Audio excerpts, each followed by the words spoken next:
Alrighty.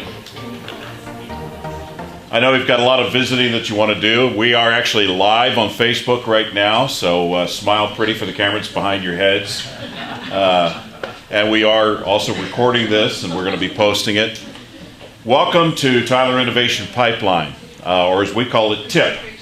TIP was a dream that started a bunch of years ago. Tyler Innovation Pipeline started around a lunch table with several of us that we loosely called ourselves Tyler. What did we call ourselves, Craig? Tyler Executives in Technology. Yeah, right. Tyler Executives in Technology, or the other AKA guys that love to eat lunch. And so we talked about this, and Martin Hines, our mayor, happened to be in one of those lunches, and Martin says, "This is a great idea. We're going to make this thing happen. We're going to pull this thing off." Okay, great. Silence, and then here it is. And we have some great folks who I'll introduce a little bit later on that have actually really done the heavy lifting to make this thing happen. But thank you all for being here. And we may have some others that drop in along the way.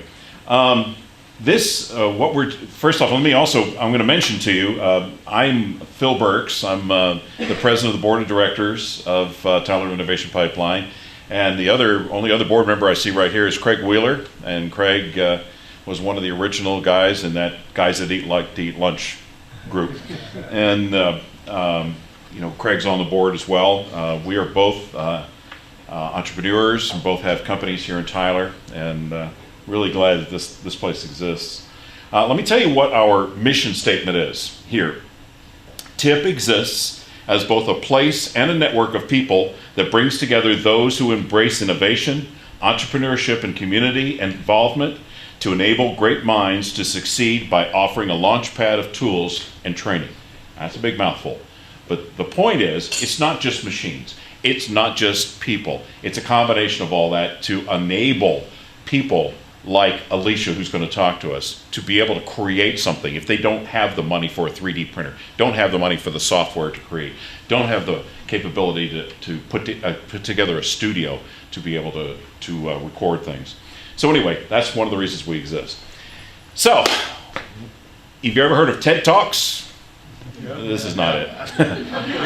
Yeah, we are TIP Talks.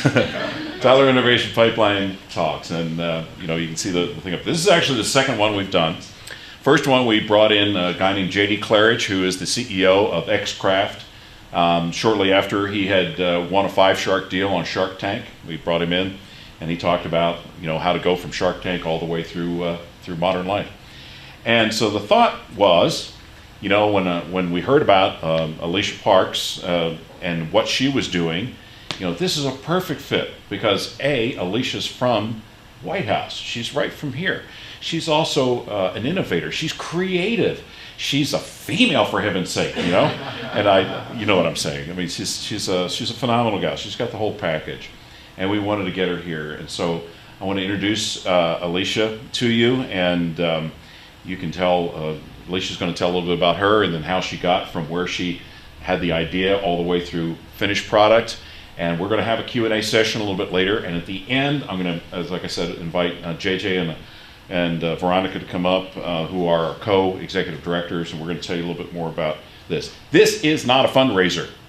So, put your pocketbooks away. Everything's good. We're not asking for anything here other than your time and thank you for being with us. So, Alicia, why don't you come on up here and tell us about you and what you're doing. Let's make her welcome. Hello. I don't have the projection that Phil has, so if you can't hear me, let me know.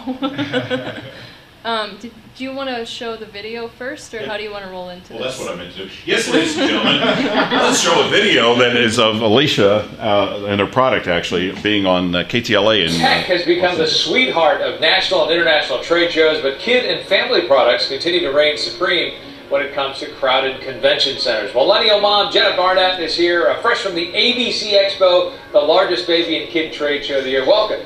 Thank you. So where was this expo? How many products did they have? In Las Vegas, there was like over 3,000 booths, over 600 brands. Oh my goodness. It was pretty crazy. And you picked it for us and went through this whole thing and picked your favorites. Yes. Let's go through them. Okay, great. What's this? So I'm sure you remember the literal pain of lugging a heavy infant car seat. Yes. Yeah, so the reason why it's such a pain to carry is because the way that the handle's positioned, it forces your arm in an unnatural position. Yeah. So that's why a dad invented the lug bug handle. It makes it so much easier to carry because it allows your wrist to be in a neutral position. Yeah.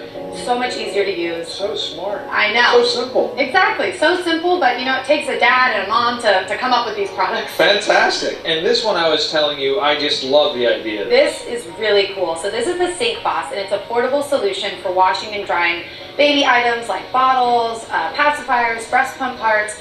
The CDC actually just released new guidelines saying that these items should never be placed directly into the sink because it's a risk of contamination. Yeah. If you think of all the gross stuff that ends up in your sink, you don't want to put these delicate baby items in there. Right. So that's why a physician's assistant, mom of 3, invented this product. It's great to use in hotels. You can wash your breast pump parts at the office if you're a nursing mom, campgrounds, and even at home. Even at home, yeah. And the great thing, it has this hook and strap system so you can hang it up out of the way, Terrific. save some space. It's called Sink Boss. Sink Boss, Okay. yes. All right, what's next? So this is Baby Doppler, and before Baby Doppler existed, the only way that you could listen to your unborn baby's heartbeat was by going to the doctor or spending hundreds of dollars on a fetal Doppler. Yeah. So after a mom of 4 went through a scary pregnancy experience, she set out to provide fetal Dopplers for a fraction of the price to give moms that peace of mind. So they're the #1 retailer of fetal Dopplers. They have a few different varieties on their site, starting at $40. $40. $40. Yeah, so it's definitely affordable. They have tons of other pregnancy products, and their blog is a great resource for pregnancy information. Now, my concern is something like this. Is it safe to constantly be sending those things through the... If you check out their blog, they give you all the guidelines on what to do, how to use it. It comes with everything that you need to make sure that you're using it safely. Okay, terrific. What's next? Okay, when I saw Baby Banana at the expo, I had to go up and talk to them. I think this is one of the most recognizable baby products on the market. My daughter was obsessed with it. Even like my pediatrician, all the baby experts, they all highly recommend it. Keeps babies' new little teeth clean. It's a teething toy. It prevents it from being a choking hazard thanks to these handles. And while I was there, they gave me a nice sneak peek of their latest product that's coming out next month. These are smoothie soothers, and they're great little teething toys. They're easy to grip. They have some fun textures on it to really soothe those you can gums. just chew And they with- can just go to town on it. It has a hollow inside, so mom can put her fingers in to give baby some extra chewing fun. That's fantastic. Yeah. And what's this? Lastly, okay, when I take my daughter in the car, she needs a snack. If we're going anywhere further than 10 minutes, she needs a snack. Right. And I've tried... I'm the same way, by the way. I know, aren't we all? So I've tried Ziploc bags, I've tried snack cups, but they always get spilled or dropped out of reach, and I'm driving, she's crying, I'm about to cry. So I'm so glad that travel tray was invented. This is a portable travel tray. You just stick this part inside the cup holder of the car seat, and you can still put, a bottle or a sippy cup inside. And then you can place the snacks directly in the tray. So it's always within reach for my daughter. I can stay focused on the road, which is what's most important. Jess, it'd be perfect for the charcuterie. A little charcuterie while you're Yeah. driving, and you have the Great idea, something Frank. to drink inside. That's Perfect right. stuff. For more information about these products, go to Jenna Barnett on TV.com. You can also follow her on social media. Jenna, always fun to have you here. Thanks a lot. Thanks so much. And now the inventor of travel tray.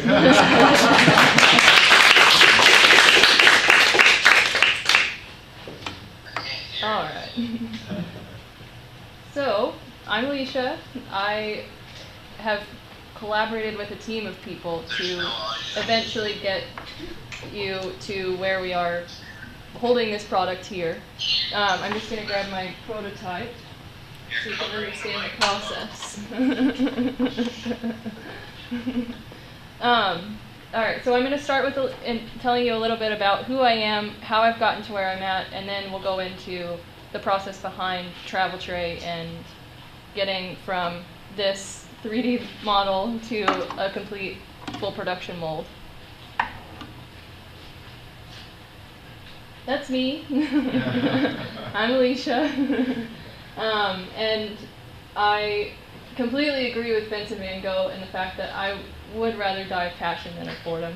And that's how I've gotten where I'm at. I'm going to go through a very brief timeline on just life and how I've gotten here.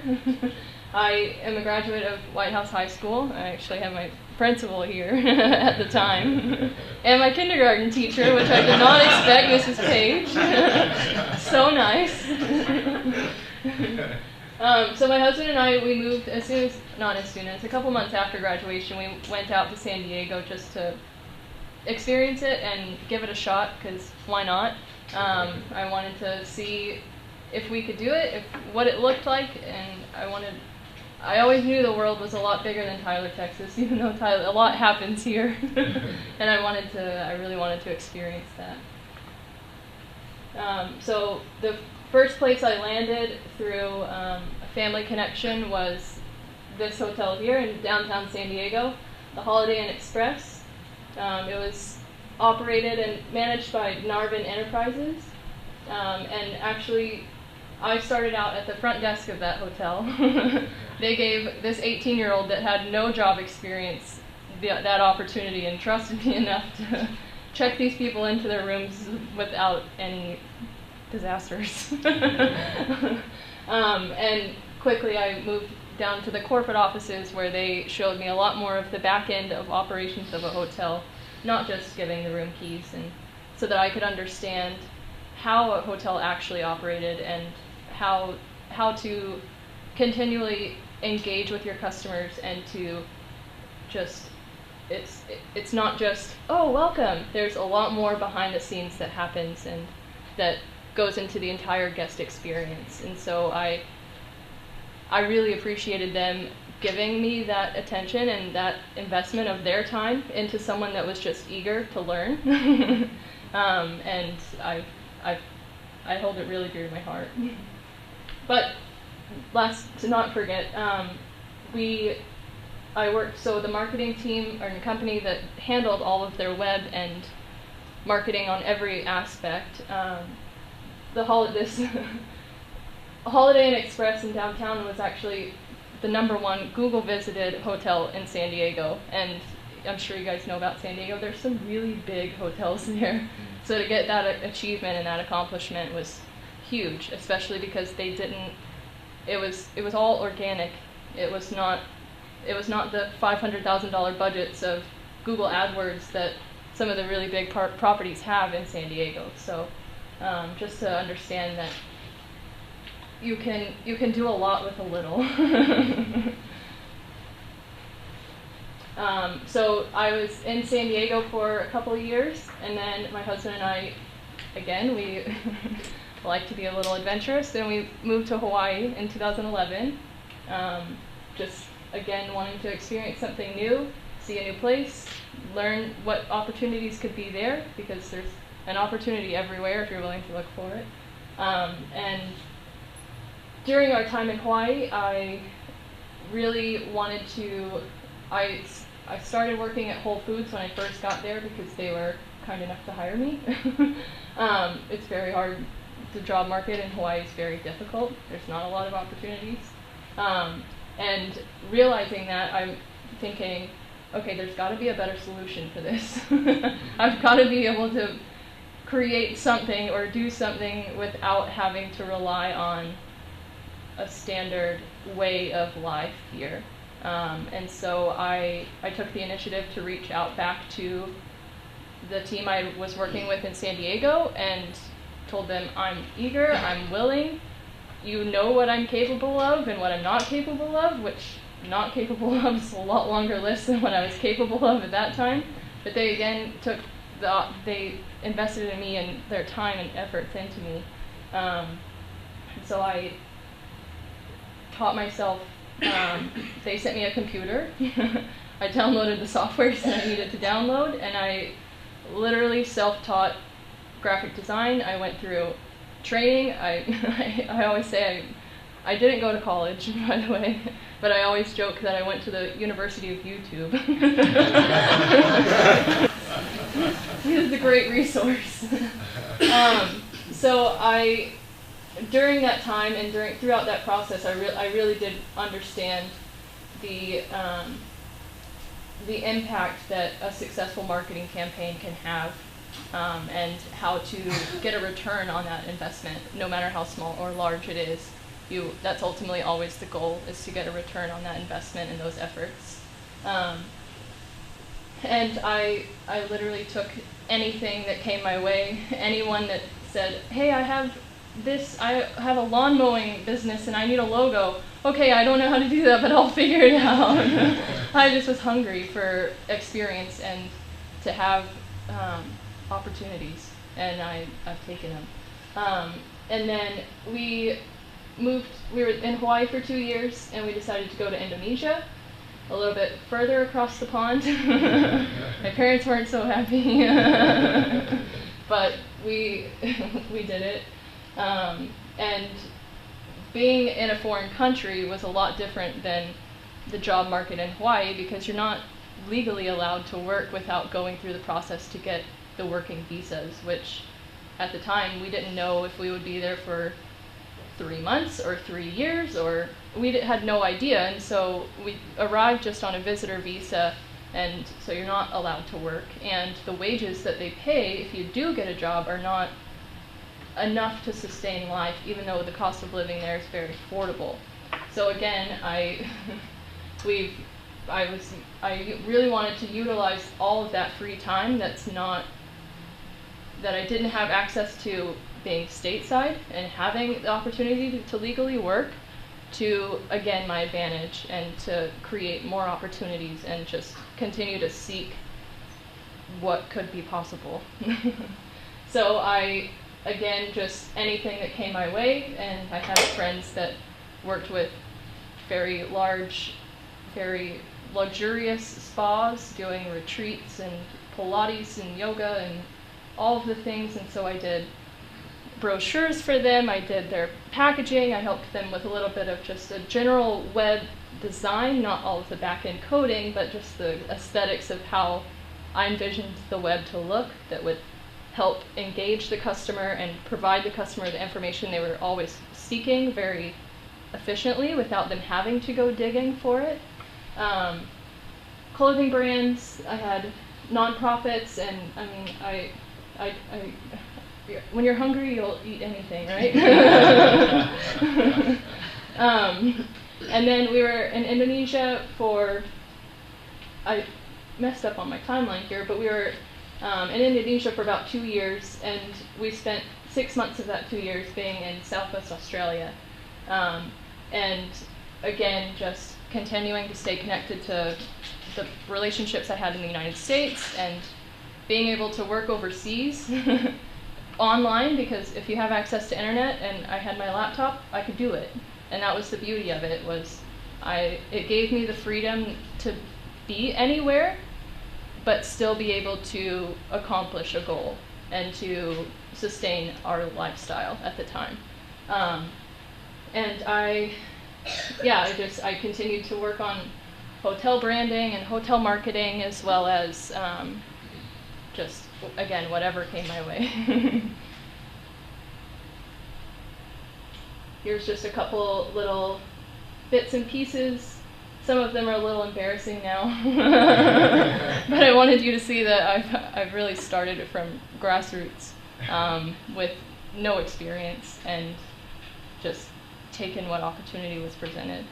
And the picture there with the dogs, that's me most days overseas. If I have my laptop, I can get things done, and that I really wanted you guys to understand that it's not me in some fancy office or in anything all crazy and sophisticated. It's quite simply just a girl and her laptop.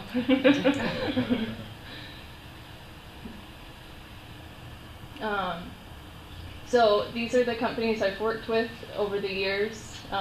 The past 8 years now, I think we're on, which is a little crazy to believe. But Lifestyles Media Group is based out of Phoenix, Arizona.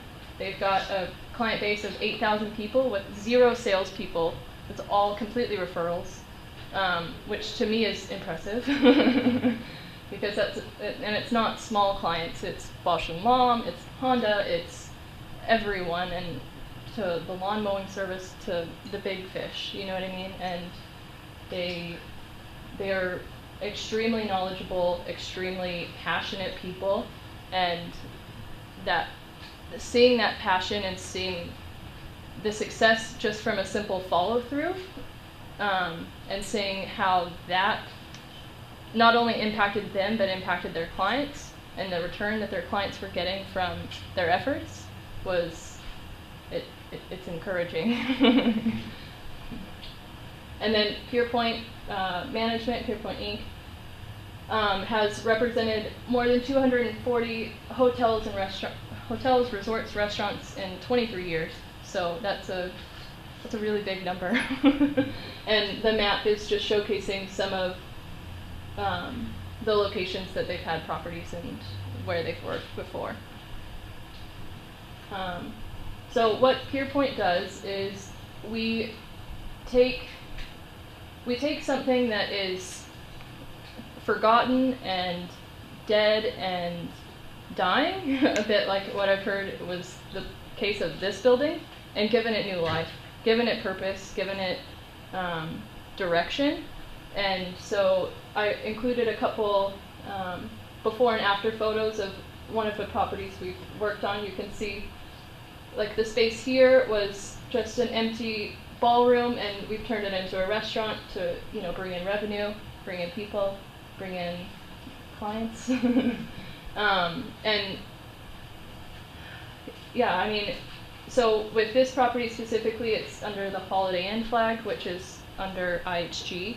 And even though you're under a corporate name, you still have to have your own identity and your own reason to get them to come to you. You know what I mean? And so that's been my role, is understanding the creative connection to entice and encourage people to come stay with us. This is another Holiday Inn property that we've worked with. This was actually originally a Holiday Inn when it first opened, way back. Went through a couple different hotel flags, and we reopened it again as a Holiday Inn. Did a complete renovation, web design, marketing, and it's really cool to see something go from something that's unwanted and uninteresting and give it, like I said, to give it that new life, but also to see the community's response in that, because they get so used to driving by this rundown old building, and then to see purpose and reason to go and to collaborate together. And the restaurant there is actually called the Community Table. We've got a big long community table in the middle because that's our goal, is to bring people together, not just for us, but for them, you know what I mean? And everything we do is very focused back on the community, and just really getting people to come together and enjoy each other. So in 2015, we returned back to San Diego from overseas, just a bit of following our hearts again, and feeling like there were potential opportunities, and just wanting to pursue them. So we decided to make the jump back to San Diego. Our family was obviously a little happier that we're on ground soil. And then, yeah, I'm going to jump into what I've been doing in San Diego, and then I'll quickly get back into the focus, which is travel trade. So this is Carte Hotel. We are currently under construction. It's a $73 million project. It's a hole in the ground right now, but we are pouring cement. But it was a flat parking lot, and we've decided to develop it. So it'll not only bring revenue to the city, but also, again, be a place that the community can come and collaborate together and enjoy the space. And yeah, this one is with Hilton. It's under their Curio brand, which is on their more luxurious high-end level of Hilton properties. So with Curio, you get, each one is more of its own representation of the city that it's in, and really providing a connection for the guests to experience entirely what encompasses, so for our location, what encompasses San Diego. So everything from the interior design and the direction that that's gone is all tied back into what San Diego is at its core. And so it's been chaos, but it's been a ton of fun to get to work on a project like this and to provide their branding and their marketing, and to even be allowed to have a voice in that caliber of project is really special to me. We'll have 240 rooms, 3,500 square feet of meeting space, 2,300 square foot restaurant, 28,000 square foot upscale member gym. That's not small. That's a workout in itself just to walk the entire gym. And then a 12,000 square foot wine shop and tasting bar on the first level, right off the street, as well as a rooftop lounge, bar, hangout area that can be rented out for events and social gatherings. Oh, wait, I'm going to go back on this one really quick. So the picture, this picture at the top and then the picture here at the bottom is actually our rooftop, what will be our rooftop view. It's pretty special because didn't expect that. It's pretty special because I got the honor to climb the tower crane that is building our hotel. And so I actually got to introduce, everyone has an idea of what the view will look like of the rooftop, but the building didn't exist, so no one really knew what the view would be. And so I was the lucky one that volunteered myself to climb the tower crane and go and take pictures and say, this is what our view will be, so that we can market it, so that we can all get excited, we can get the community excited and say, this is Carte, this is who we are. And these are a couple of the logos. So the Fit is the gym that'll be located on our property. Above Ash Social is the rooftop bar. Carte Hotel is the hotel. Fonte Divino is our wine bar, and then State Street's our concept restaurant right now. But I've gotten the honor to do all those logos and do all of the branding here, which is what I'll jump into now. These are just a couple snippets and clips that because I had to, as a team, we had to present to Hilton, this is who we are, this is the direction we're going, this is what we hope to represent San Diego as. And so this is just some snippets of that entire branding pack. So I wanted you guys to be able to see just some of the work. So I've got some web previews, some restaurant menus, you know, everything down to when you're branding a hotel and when you're doing hotel marketing, you really have to consider every single thing in the hotel. The sign on your room that has your room number, your room key, your key card packet, the pin in your room, the pad you're gonna write on, everything, and someone has to create all of it, right? So that's where I come in. And let's jump into Travel Tray. So with Travel Tray, I'm going to jump ahead a couple slides and tell you about why we've created this, and then I'll jump back and kind of go through the process. So the reason that's everyone's first question is, how did you get this idea, or what was your motivation, or what was your inspiration behind creating this project? And to be quite honest, it's because my Reed, who I work with and have collaborated with on this project, he has 3 young kids, a 5-year-old, a 3-year-old, and a 1-year-old. He's got his hands full. But he was driving one day with his sons in the back and was passing their snacks, and almost when he went to turn back around, it was almost in an accident. It scared him, as it would, because you realize how easy it is to put ourselves at risk and to put ourselves at danger. And so he actually was obviously very scared out of that situation and went home, talked to his wife, and was like, we've got to find a solution, and not even with the intention of creating the solution, but I need to Google search this and find something that is not going to keep me distracted. And after many searches and very extensive searches, he came to me and was like, am I missing it? Am I not using the right words? Why does this not exist? And so then we took it a step further. We started searching patents. We realized, okay, this really doesn't exist. Took it a step even further, hired a patent attorney to help us, because patents are very hard to search through. If you don't know the right keywords or the right terminology, it's challenging. And so we hired a patent attorney to help us search and confirm that this really did not exist. And so when the news came back that this didn't exist, we had a 3D printer in the office, and Reed came to me and was like, okay, here's what we're gonna do. And he brought in his napkin with the sketch on it. Just a very simple idea. He was like, I need to be able to print this off on the 3D printer. And I looked at him and I said, you know I'm the wrong person to talk to. I don't know 3D. I can do graphics all day, but 3D, my mind does not wrap around it.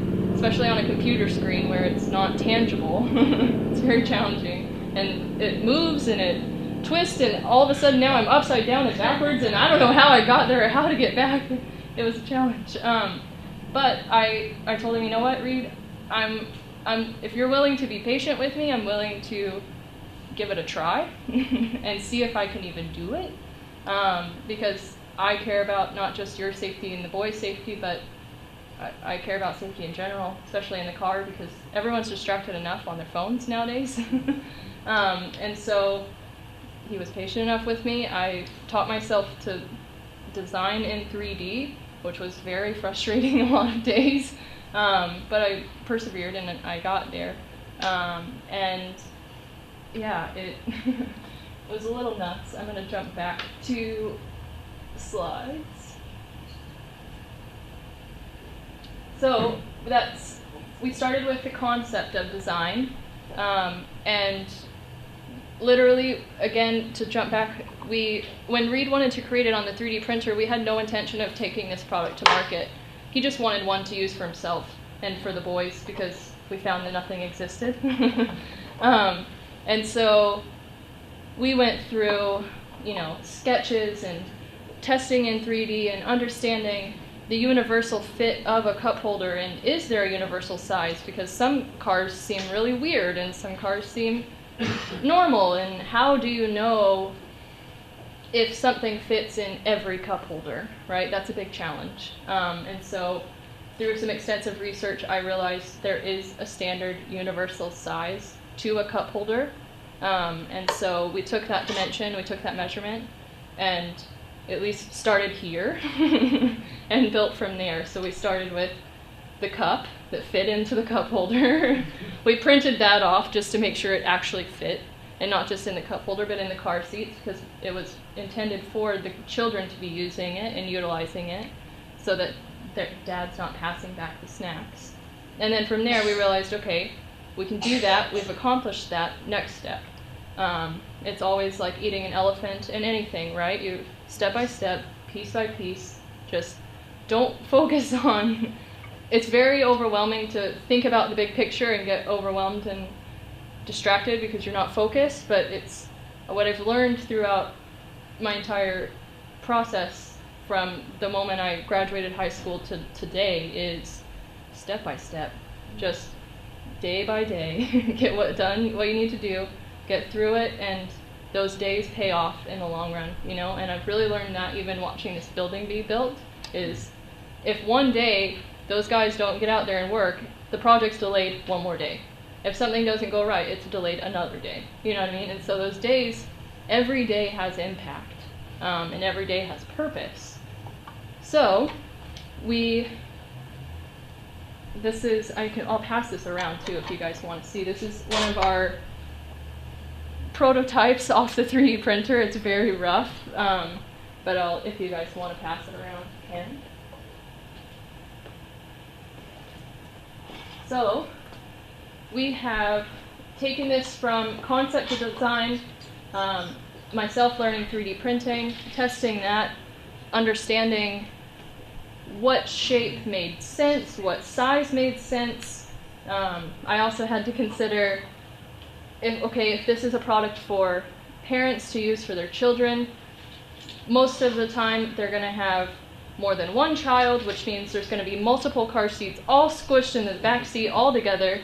So I couldn't have this like really, elaborate tray that is only intended for one person. I had to think about a really tight, compact space that could be crammed in the back of the car. And then once we were happy with our design, we submitted it for patents before we did anything else, because you want to protect your idea, right? And then we took our 3D mold, our 3D product, into a manufacturer. We got a referral from some friends, and thankfully it's in San Diego. So we are made in the United States, but it's really nice having a manufacturer in your backyard, because you can go and monitor things, or just drop in and say, wait, we need to change this really quick, or we need to, this modification, or whatever the reason that you might need to go by there. It's really nice to have them not having to Skype in or call in or trust that things are getting done when they're not. And so we sent this to the manufacturer. They gave us our first official sample, and then we've decided to launch this to market. We did initially launch on Kickstarter, just as a grassroots efforts of marketing, and to just see if there was any response at all. And we were completely blown away with the response. And then we decided that if we're really going to introduce this to the market, we need to go into the baby trade show world. And so this past week we were in Las Vegas at the ABC Expo, which, as you saw in the video, is huge. A little bit overwhelming, but they accepted us to come in we're launched on Kickstarter. And then, I'm going to wrap up really quickly and going through with our growth and our goals. Here's some of our original tests. You can see they're pretty wonky. We made some modifications and just tested different designs. I drove with it every day in my own car because I wanted to learn it's not just for a child. I can use this every day because there's a benefit. I've got an hour commute without traffic to and from work, so it's great in the morning with my coffee and my bagel, and I'm happy. And then we would give our prototypes out to friends that had children, just to say, does it fit in your car seat? Does it work for your child? Do they like it? Is this helpful? Is this practical? Does it make sense? Is this an actual frustration that every parent has, or is this just a frustration for us? And so this is a couple family friends and their kids utilizing the travel tray, and the genuine response out of the kids is they love it. And because it gives them that independence that they crave, because they have access to their snacks and they feel so proud and so big that they have their tray. But our material is completely BPA free. I wanted to go the step further though, and not just be BPA free, but I wanted to be completely compliant with California's Prop 65, which blankets thousands and thousands of toxic chemicals that we don't even realize are in our everyday plastics. So we passed that certification, so we have nothing harmful in our material. And then even a step further, because it's intended for food primarily, we had our materials tested by the FDA, and so it is 100% food safe. And again, we're made in the United States and in our backyard in San Diego. And it is dishwasher safe on the top rack. We baked it in the oven to see what our melting point was. You know, you have the specs back from the manufacturer, but we said, okay, what if we put this thing in a vehicle in Phoenix in the middle of summer, in a black car, in a black tray? It's going to be hot. It's no longer just about the dishwasher. It's, okay, there's cars, you know, they get very hot. So we baked it in the oven to see what our melting point was. And just to touch really quickly on Kickstarter, something that caught us by surprise was 49% of our sales on Kickstarter was actually a 4-pack. We anticipated to just sell 1 unit at a time, but the market surprised us, and people actually primarily bought them in sets of 4. And you have to think multiple children, for the car seat, for the stroller, for mom and dad, whatever. And so that was pretty exciting to see, because it's okay. Now it's not just a focus of trying to sell 1, but how do we sell 4? How do we get people to commit to 4? And I included, so the top photo there is our, some of the first travel trays ever coming off our production line in San Diego. That was really exciting for me to go see, because I had received samples back of just, you know, testing our measurement, making sure we fit, and it was exciting to go watch it be produced live. So we, like I said, we went to the ABC Expo last week, and that was it in preparation. That's only a fraction of the entire space. Dual level, I don't even know the square footage of that space. It's huge. And yeah, so basically some of our strategic marketing goals have been really understanding the priority of a press release, and getting that out to the right people, getting that out to the right audiences, and the mom bloggers and everyone in there that's always talking about something and what they're seeing and what they love and what's helpful for them, and just really trying to go at those, not just a grassroots effort, but really not just having us talk about why we think our product is great, but actually getting it in front of other people and having them talk about it, which was what was so exciting that Jenna, the millennial mom, that she chose us as one of her top 5 from the entire ABC Expo, because then she went on KTLA and is saying, as a mom, I love this. This is helpful for me. This is keeping me safe. This is keeping my child safe, and it's taking away the frustration. And we went into the expo saying, okay, if we sell 0 of these, we're okay. We're okay with that, because we'll get feedback, we'll get understanding of what it is they're looking for. And ultimately our biggest goal and our biggest target is, if we can actually just save 1 life, we've done our job. Because the reality of car accidents is real. And as soon as I return home from this trip, we're going to be at an LA Baby Expo, which is, so ABC Expo was more of your wholesalers and your retailers as your audience, whereas LA Baby is straight to consumer. So it's an event where they sell tickets, they're sold out, but it's the mom and dads that come in and are eager to see all the new products and all the new gear and gadgets. And so that one is the Saturday following my trip here. So it's nonstop, but we're very excited.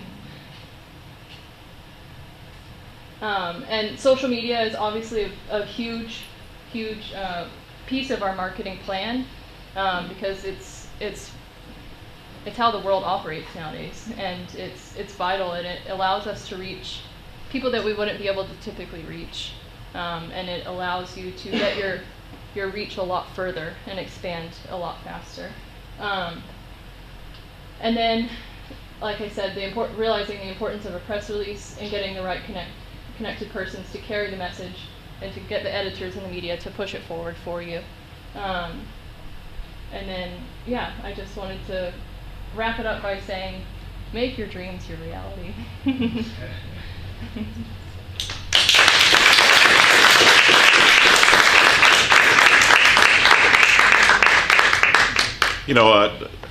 I'm going to take a couple seconds here and just kind of ask Alicia a couple of questions that popped up in my mind as we were going through, as she was going through this. Thank you. It was perfect. You know what? A couple of salient points that came out.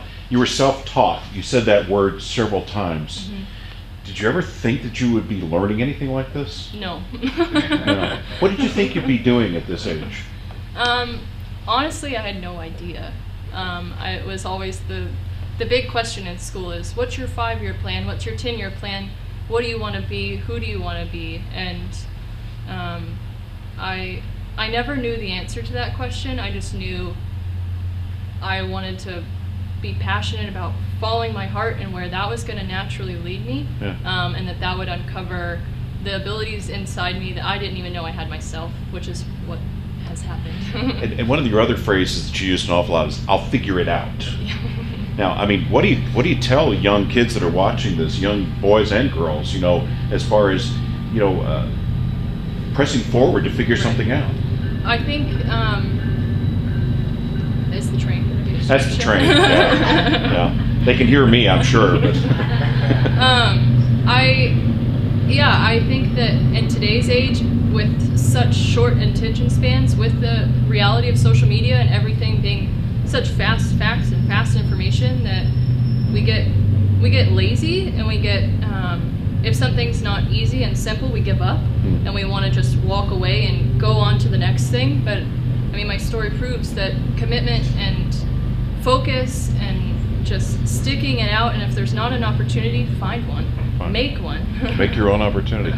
I tell young entrepreneurs all the time that come and talk to me, I said, if you have a dictionary at home, go find it. You got an X-Acto knife, go find the word quit and literally cut it out and make it go away. Quit is not an option. You may maybe delay from time to time. One of the interesting things you also said is, like, wherever you were, Indonesia, Hawaii, whatever, it didn't matter. There's a great book out there for anybody that hasn't read it called The World is Flat by Thomas Friedman. He's a Pulitzer Prize winning author. And Thomas talks about the overbuilding of fiber optic and the fact that you can do this from anywhere. And so, the beauty of this is that, especially with 3D printers being ubiquitous anymore, you could be at a Tyler Innovation Pipeline. You could be at your home in San Diego. Talk about that for a second, that freedom of what happens with the fact that we've got a new world here, that you don't have to be in a manufacturing plant. Right. I think that is the beauty of the way that technology has progressed and is going to be progressing in the future, is that, I mean, literally most days, if I'm like traveling and flying here and driving there, if I've got my cell phone, I can keep working. I can keep things moving forward, and I'm not hung up by being out of the office. And I've never been hung up by being out of the office. People used to say to me all the time, well, but I want to be disconnected. Well, guess what? On the 7th day, God created the off button. You can turn it off. One of the other interesting things I thought was, when you created this was created out of a self-need. Not yours, but Reed's. And, it was a self-frustration. He said, there's got to be a better way. And I think, that's kind of a message that we have for some of these people. What do I want to invent? Right. Well, keep your eyes open, right? Yeah, the opportunity will present itself, or the frustration will come, and you'll realize there's not a solution. And if there's not a solution, create it. Right. End the frustration. I tell people all the time, I am fundamentally lazy. Yeah.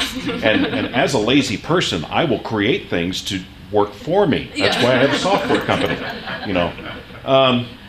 One of the other things that you and I were talking about earlier on this, you learned that you can't print it this way. You had to print it that way. For those that are watching and listening that may be just starting on their 3D printing career, why don't you talk about that learning experience? Yeah, so with a design like this, and obviously it would depend on what it is you're creating, but with a design like this, especially coming off of a 3D printer, which is enough to rack your brain, it sits as is now, but there's no support here. There's nothing for the 3D printer to build off of, because it's hanging, it's overhanging. Tips over? Yeah, and so with printing it like this, not only did it take 30 hours, But it built up so much support, and because it built up so much support, it interfered with our design here and being able to actually test, does this work in a cup holder? And so we had to get innovative and flip it upside down so that the support now was on the inside of the tray, where it didn't matter that it was a little, like you saw, rough and, ragged and Sure. but Well, because I'm just going to Yeah, jump yeah. back in. It was helpful though to flip it this way, because now we didn't get any support on the inside of it, on the inside of the cup holder, because it had something to build off of. And as you know, in 3D printing, Yep. it's all XYZ It's axis. done in layers. Yeah. In case you've never been around a 3D printer, you print a small thin layer and then it prints the next layer and it keeps on going until it builds up the final model. And you'll be able to see some. We'll talk about that in a little bit. But yeah, that's great. So you actually had to experiment and fail, Yeah. but not quit. Is the point of that? So I want to talk about the Kickstarter campaign. How did you get on Kickstarter? Well, how does one get an idea on a Kickstarter? Well, it's pretty simple. It's pretty straightforward.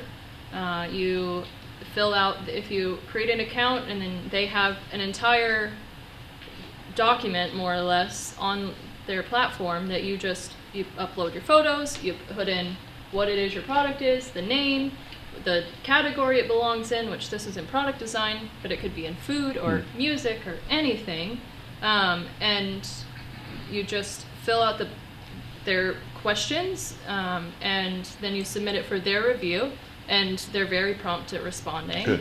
And it's pretty straightforward. And tell me, you ended your Kickstarter campaign early? We did. We actually hit our funding goal in 2 weeks. Wow. And then decided that we had tested the market and we wanted to then move the traffic onto our own site, Right.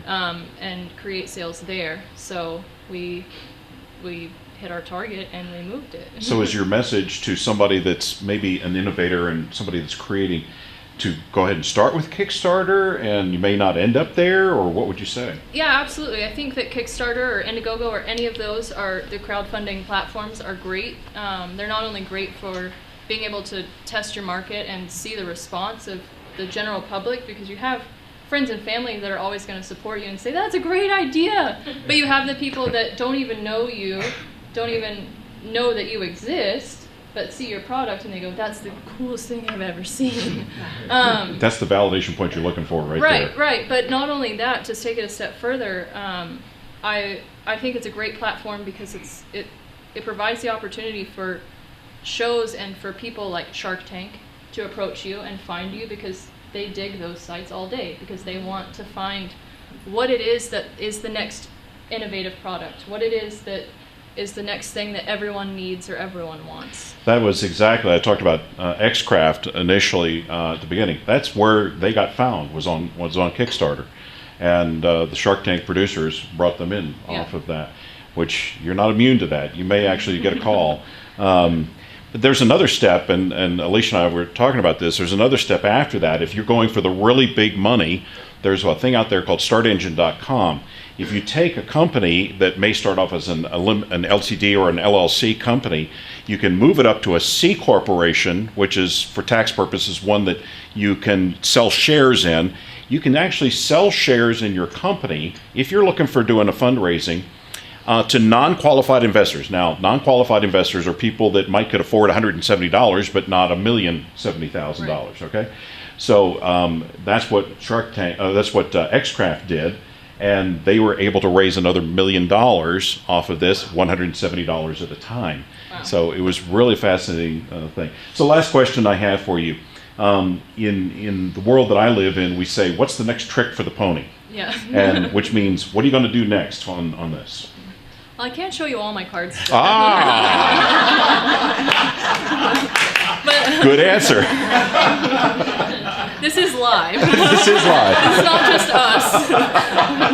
Come on, you can tell me. But to answer your question in a discreet way, we've got 7 patents pending, so Very good. yeah, we've got a lot up our sleeves. Wonderful, wonderful, wonderful. Alicia, thank you very much. Absolutely. Any real quick questions from anybody before we wrap this thing up? Yes, sir. I've got a small mini Oh. How long did it take you to get your first patent? So that would be a question for someone else on my team, only because they handled the legal side of it. In that regards, I more or less just helped get the design to a point where we could submit it for patenting. I can tell you, I can help you with that. You can do a provisional patent in about 3 days. And nothing flat for Nothing flat. $5 or something, or 135 for legal. Yeah, well, I would rather. Like a year's patent pending status. You have 1 year from that to actually get your patent applied for, yes. When you got your first actual model made, you're in San Diego, so Correct. you got access to everybody in the whole LA metro mess out there. Right. Who did you go to? Thomas Catalog Register, or what? Did you look for plastic fabricators? Well, like I said, we got referred to this injection molder from someone else that had created, actually, they were on Shark Tank, the little spooner board. Oh, yeah. Okay. So they referred us to... Not the ones that blow up. Yeah. They referred us to their manufacturer, and so that was helpful for us to just have that connection to References. bounce off It of. vets it that way, pre-vets it, yeah. And lastly, at least on my part, when you went to, it wasn't GoFundMe, Kickstarter, I tried them once and I had a disastrous experience and just quit. I had a million reasons to do that. But do you have to offer something like a t-shirt or a mug or something in exchange for? Well, they encourage you to provide something for your backers if they're going to pledge and support your product or your project. But that's what we did was, if you back it, we'll give you a tray. Sure. It's going to be the same price that we sell it for on our website, and that's that. Your donation gets you a tray. Like a gimme cap. But just some Like a little gimme, yeah. token. What was that? Like a guinea cat, you Oh, said. right, Yeah. right. Thank you very much. Yeah. Thank you. Any other question? Yes, ma'am. So what was the tipping point in which you were like, okay, this is cool for us, we're gonna put it on Kickstarter? Why did you decide to take that next step to market it to other people? Question. I mean, to be quite honest, we just wanted to see the response. We just wanted the feedback, because if it wasn't going to be successful on Kickstarter, or if the market said that's the dumbest thing we've ever seen, then we wouldn't want to keep putting money and time and efforts into the project. But thankfully, we had the opposite response, and everyone's like, "I need this now." But that, I get the question. I Right. mean, how do you break over that from I'm going to make one for myself to, Right. gee, this could be useful for other people? I mean, I think, it would depend on your product, but if you've got a product that you're wanting to introduce to the market, then you would have to assume that there's a need for it or a desire for it.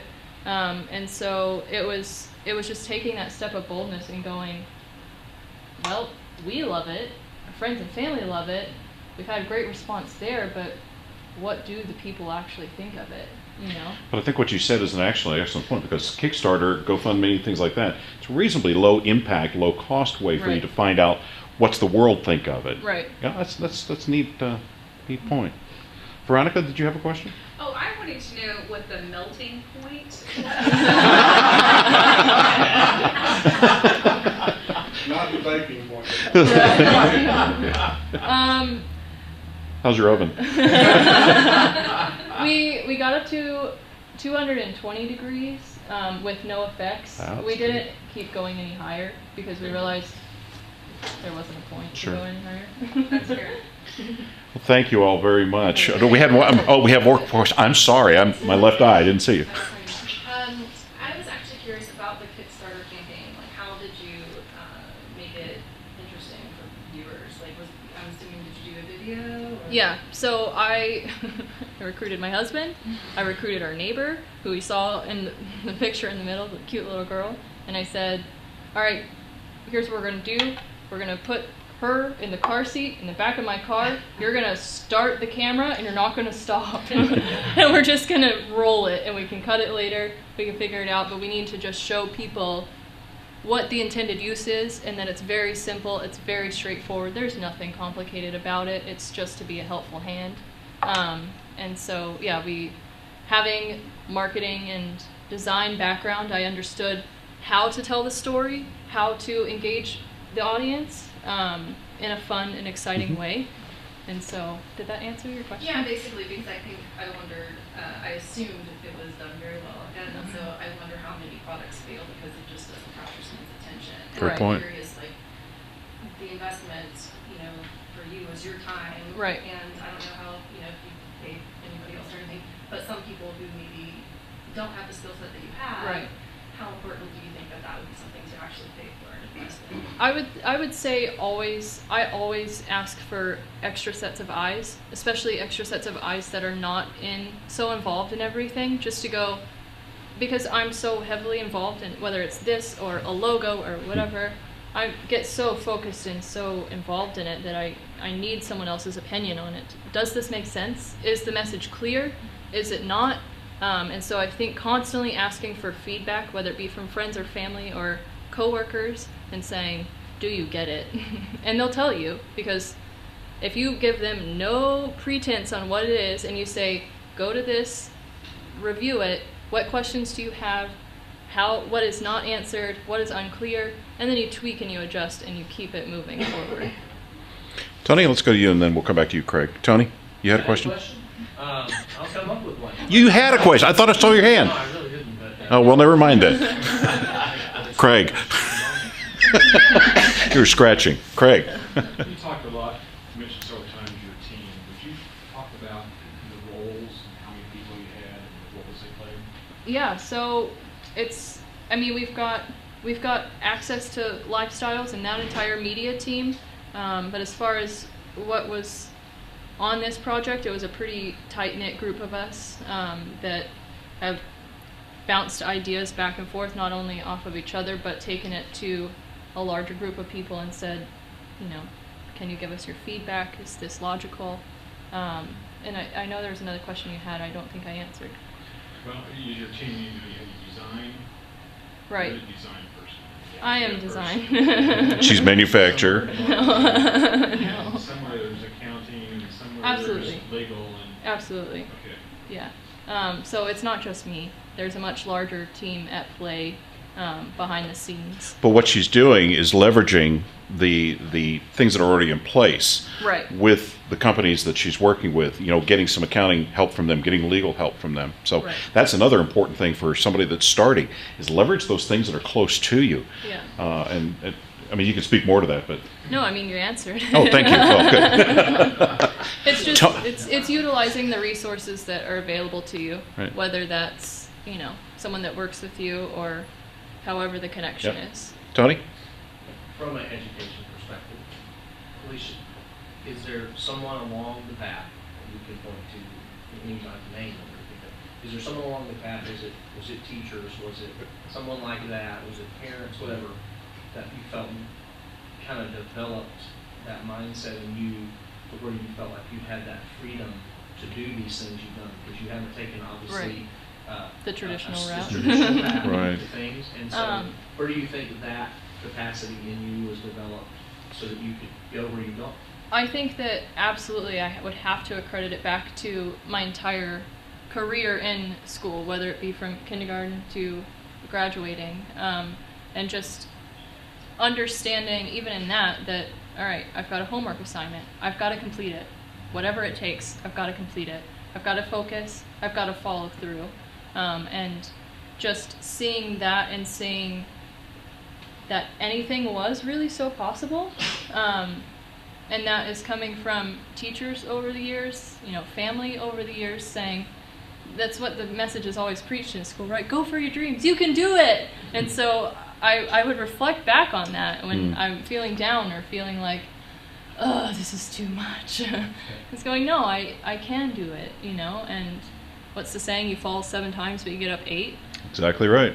That math doesn't add up, because firstly you have to get up out of the bed in the morning Or to start with, before you even fall. yeah. I tell people all the time, can is a 3-letter word, can't is a 4-letter word, and you don't do 4-letter words, right? We're going to take one more question. Did you have one more question? Please.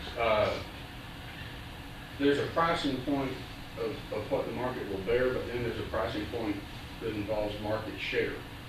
And you've got to get everything from utilities and overhead and insurance and stuff you don't even anticipate on top of material costs, manpower, transport, all that. Do you have any advice on how you determine that pigs get fat, hogs get slaughtered? I mean, it's a true art form and a science. Right. Do you have anything you can throw my way? I mean, I would say I can't do it.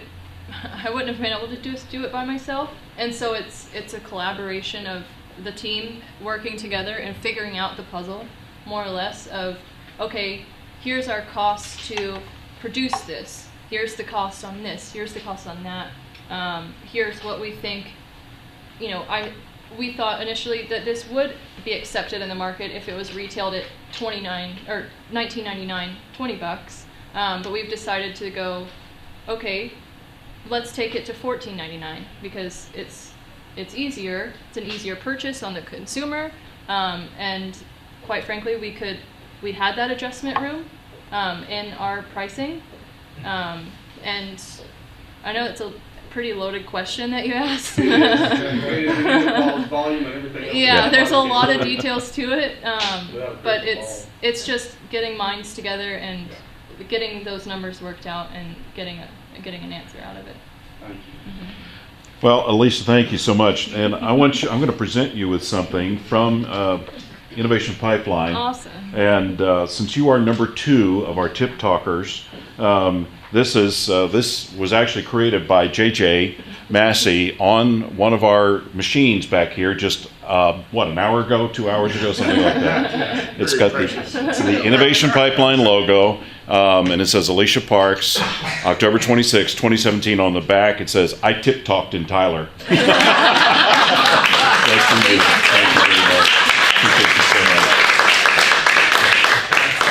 All right, we're going to wrap this up. I want to be respectful of everybody's time and our Facebook audience. And there's JJ and Veronica. Would you come on up here just for a second? I want to introduce you real quick. These are the folks that keep the day-to-day operation going here at Innovation Pipeline. You okay? I'm not used to being the taller one. JJ we have a partnership with University of Texas at Tyler, and JJ is with UT Tyler, and he's here. And Veronica is actually right now an employee of the City of Tyler. City of Tyler, as I said earlier, got this thing going, and appreciate these guys so very much.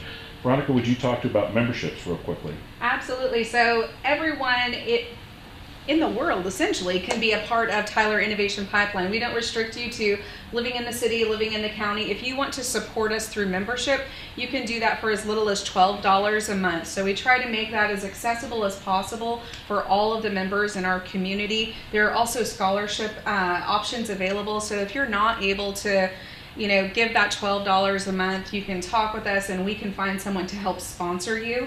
If you want to spend more time in the pipeline, so it's all based on how much time you want to spend here, you can get a membership for $12. We go all the way up to $75. Our $75 members are what we call our full-time innovators because they're here all the time. They're always creating. And I just wanted to really quickly link onto our last question.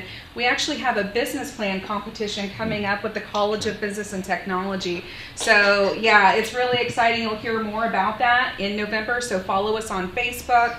Make sure to check out our website because we'll actually be putting people with mentors so you can take your really great idea and find out really big questions. What are we looking at for utilities? What happens if we go to market and everyone wants a product? How do we actually control that? And so we're trying to set up everyone for success. So be on the lookout for that competition. It's a really great opportunity here in Tyler. JJ, we've also had some education things that we do here as well. Yeah, a lot of different things at any given time. I serve as co-director on behalf of the University of Texas at Tyler, and one of the big things that we do here is focus on programming, both through the university and also from outside resources that want to come in and teach different classes here.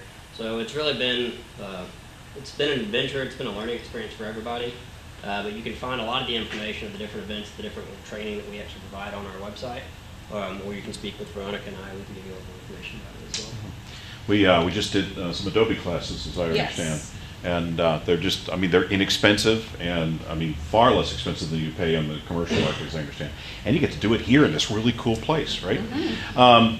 Two last things, then we're going to call it quits. I understand, as a board member, actually I already know, but you know, we have a new thing opening up on Small Business Saturday. That's right. Where we're going to be allowing our innovators to sell their merchandise that they create here, correct? Absolutely. So we have actual storefront on the square in Tyler, so our makers will be able to submit their projects that they would like to take to market and test. You don't have to pay to be in the window. You pay us when you sell your product, but you're keeping 80% of your profits. 20% goes back to the pipeline to help other innovators have an opportunity like that too. We're launching on Small Business Saturday, so if you don't know what that is, that's the Saturday after you have spent all of your energy during Black Friday. And we want you to come to small businesses, support local entrepreneurs, eat local, and everything is going to be on our website again, so you can find more information about that. We're launching all of these programs in November, so just keep an eye out on our social media. One of the other things we're doing in November, I told you we're not going to be asking for money here. We are not. But we're going to tell you about, we're having a fundraiser coming up in November. And Veronica, you want to address that? That's right. So on November 9th, we will actually be having a wine and rhythm celebration of our local artist, Kelly Gowan. So you see her art all around our facility. She's an excellent abstract artist.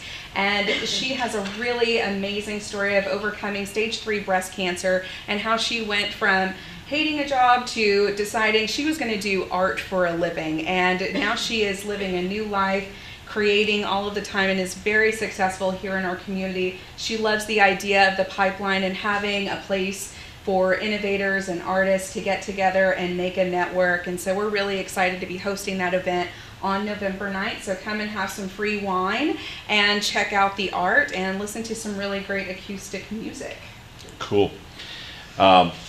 As board president, I'll also tell you, we're going to have some other fundraising events. Right now, as I said, we are part of your city tax budget that was approved for all of this, and my goal is to get it off of the city eventually, you know, and make it a totally independent thing. And we do that by building memberships, and we're going to put some money in the bank, and so we can live off and really just, I want the next Alicia to be coming from here and to be able to create the next travel trade here. Mm-hmm. And you know, and if we have them stay here, that's okay. If you live in San Diego, that's fine too. We'd rather not, but we understand. But thank you all so much for coming. Thank you, Alicia, for being here and coming out from San Diego to speak to us. Thank you all for your great questions. We're going to be here for a while, but I wanted to respect your time. Veronica, JJ, and some of the other TAs that we have are going to be here to help answer questions, and you feel free to walk around. We're going to keep the doors open till about 8 o'clock, but if you need to leave, we understand. But thank you all very, very much for being at the number 2 second Tip Talk. That's great. Thank you all. God bless you.